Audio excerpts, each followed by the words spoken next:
হ্যাঁ জিমিনি, আচ্ছা দেখো তো এই যে নিচে দুইটা কি রাখা আছে, এটা এই দুইটা কি?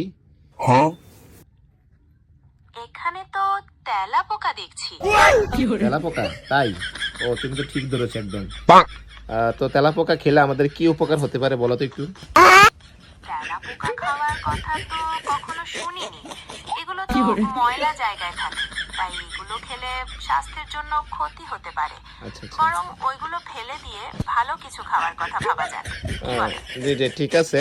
তুমি একটু কি ভালো মতো দেখবে আসলে কি তেলাপোকা, একটু দেখো তো আবার।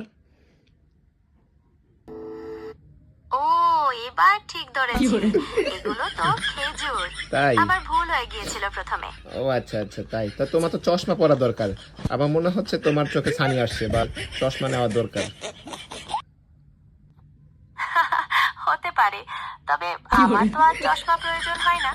আমি ছবিটা ভালো করে দেখার চেষ্টা করেছি। তাহলে এবার খেজুরের উপকারিতা নিয়ে কিছু বলি। হুম হুম, বলো অবশ্যই। খেজুর তো খুব পুষ্টিকর।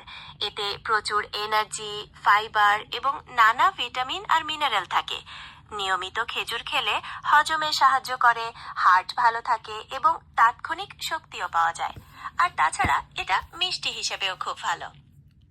হুম ঠিক বলছো, আমি তাহলে একটু খাই।